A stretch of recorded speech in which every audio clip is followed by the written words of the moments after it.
안녕하세요. 예수를 빌라도에게 넘겨줍니다. 오늘 본문은 마가복음 15장 1절에서 15절입니다. 1절. 새벽이 되자 곧 대제사장들은 장로들과 율법학자들과 온 공회원들과 함께 회의를 소집했습니다. 그리고 그들은 예수를 묶어 끌고 가서 빌라도에게 넘겨주었습니다. 명절에는 재판을 할 수 없었고 하루 만에 사형 판결을 내릴 수도 없었고 또한 대제사장 집에서 재판을 열 수도 없었기에 그들은 새벽에 다시 공회를 소집했습니다. 당시 로마 관리들은 대개 아침 일찍 일을 처리하는 경향이 있어서 서둘러 총독에게 보내 사형 언도를 받게 해서 유월절이 시작되기 전에 예수를 죽이고 장사하는 모든 일정을 다 마치고자 한 것입니다. 총독으로 번역된 단어는 헤게몬입니다. 영어로 지배권을 의미하는 헤게모니가 여기서 나왔습니다.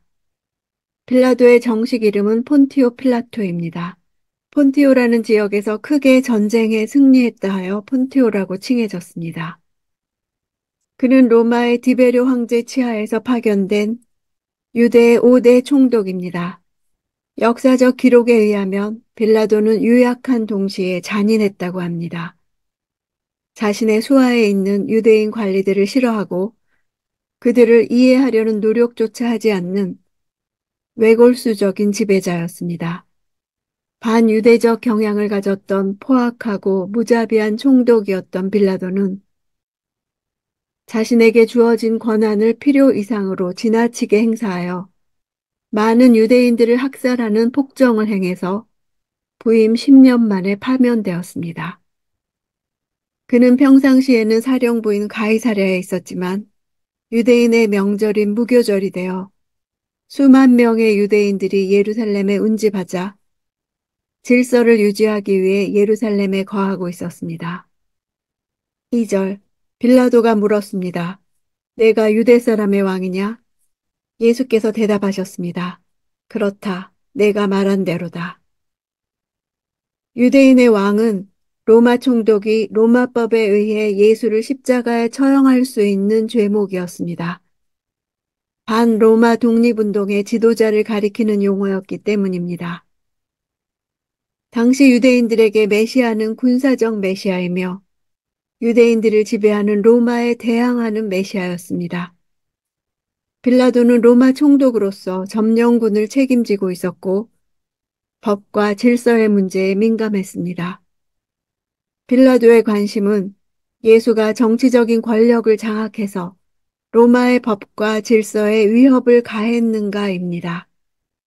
그래서 첫 질문이 정치범인지를 확인하는 질문이었던 것입니다. 종교적 죄목이 아닌 자칭 유대인의 왕이라는 반체제적인 일을 한 것인지 물은 것입니다.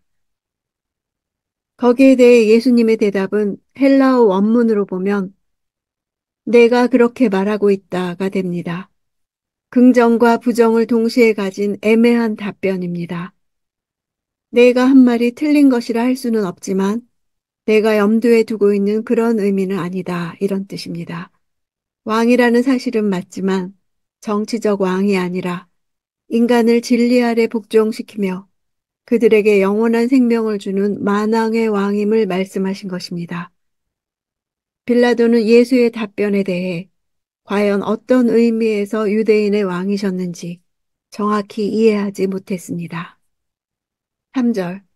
대제사장들은 여러 가지로 예수를 고소했습니다. 빌라도가 예수님을 신문한 결과 어떤 죄도 찾지 못했고 이 사실을 전하자 사내들인 회원들은 예수님을 정죄하기 위해 안간힘을 쓰고 있었습니다. 그래야 빌라도에게서 바로 사형 선고를 받아 이 중요한 유월절 절기에 자신들의 종교적인 의무로 다시 복귀할 수 있기 때문입니다. 7절. 그런데 폭동 때 살인한 죄로 감옥에 갇힌 반란자들 가운데 바라바라는 사람이 있었습니다. 바라바는 당시에 유명한 독립투사였던 것으로 보입니다. 그는 로마에 대항하여 독립운동을 펼쳤던 열심 당원 중의 한 사람으로 이스라엘의 해방을 위해 활동한 조직의 지도자였던 것으로 보입니다. 자신의 목적을 이루기 위해서 어떤 희생이 따르더라도 과정보다 결과가 중요하다는 신념으로 수단과 방법을 가리지 않고 독립운동을 펼쳤던 사람입니다. 그 결과 밀란과 살인이라는 죄목으로 감옥에 갇히게 되었습니다. 로마인들은 독립운동하던 죄인들을 가장 고통스러운 방법으로 처형하는 것을 즐겼습니다. 11절. 그러자 대제사장들은 군중들을 선동해 오히려 바라바를 대신 풀어줄 것을 요구했습니다. 군중들은 사내들인에 의해 돈으로 매수되어 동원된 자들이거나 평소 예수에 대해 적대적이었던 불경건한 자들이었습니다.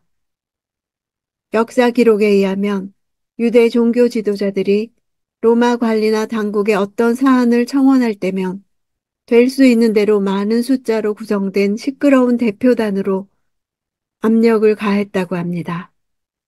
군중들은 종교 지도자들의 사주를 받고 선동을 받은 데다가 무기력하게 체포되어 빌라도의 재판대 앞에 서 있는 예수에게서 더 이상 메시아로서의 흔적을 찾을 수 없자 예수보다는 비록 살인했으나 민족 해방을 위해 힘쓴 바라바가 유월절 특사의 대상이 되기를 바랐습니다. 무리 중 일부는 바라바의 죄수 석방을 요청하러 와 있던 바라바의 지지자들이었다고 볼 수 있습니다. 예수님과 함께 십자가에 달린 강도 둘이 그의 동료였을 것입니다. 예수님은 바라바를 위해 준비된 십자가에서 죽으셨을 것입니다. 13절. 사람들이 소리 질렀습니다. 십자가에 못 박으시오. 십자가 형벌은 로마 시대의 속국을 다스리던 총독들에 의해 행해지던 가장 극악무도한 처벌법입니다. 속국에서 일어날 가능성이 있는 범죄와 소요를 방지하기 위해 사용되었기에 자국민에게 사용하지 않았고 노예들이나 반역자들에게만 시행되었습니다. 이 처형 방법은 로마인들이 발명한 것은 아니지만 그들이 처형할 때 가장 중요하게 여기는 네 가지 특성을 다 가지고 있었습니다. 끊임없는 고통과 오래 끄는 죽음과 공개적 구경거리와 극도의 치욕입니다. 당시 국가 반역죄로 체포된 자는 십자가 형벌이나 맹수에게 물려 죽는 형벌 또는 국외로 추방되는 형벌 등을 당했는데 유대인들은 그 중에서도 가장 극형인 십자가형을 부과하기를 요구한 것입니다.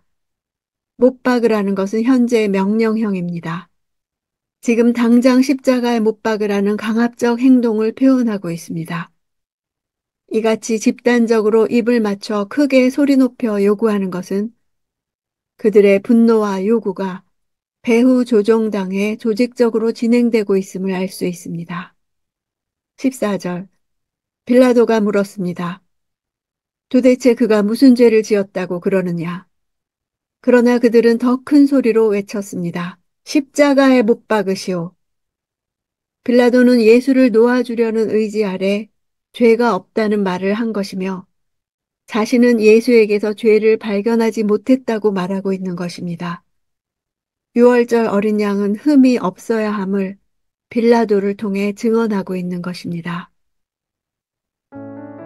빌라도의 죄는 사람들의 비유를 맞추려고, 사람에게 만족을 주려고, 사람의 기대에 도달하기 위해서 사람들의 소리에 졌기 때문에 예수를 십자가에 넘겨준 것입니다.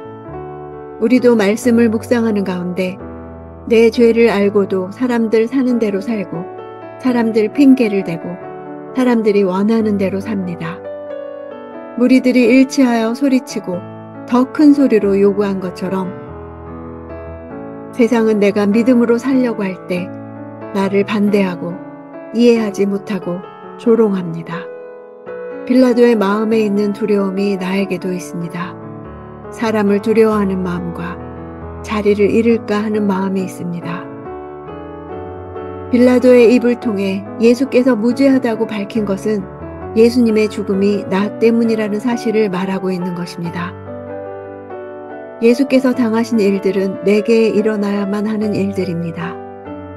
내가 살고자 예수님을 부인하고 내가 살고자 예수님을 버리는 나 자신이 죽어야 하는 일입니다. 조롱당하고 체포당하고 십자가에 죽어야 하는 나의 죄, 오늘도 나는 그 죄를 짓고 있습니다. 그럼에도 오늘도 내 대신 십자가를 지시고 내 죄값을 치러주시는 예수님을 발견합니다. 그 은혜로 삽니다.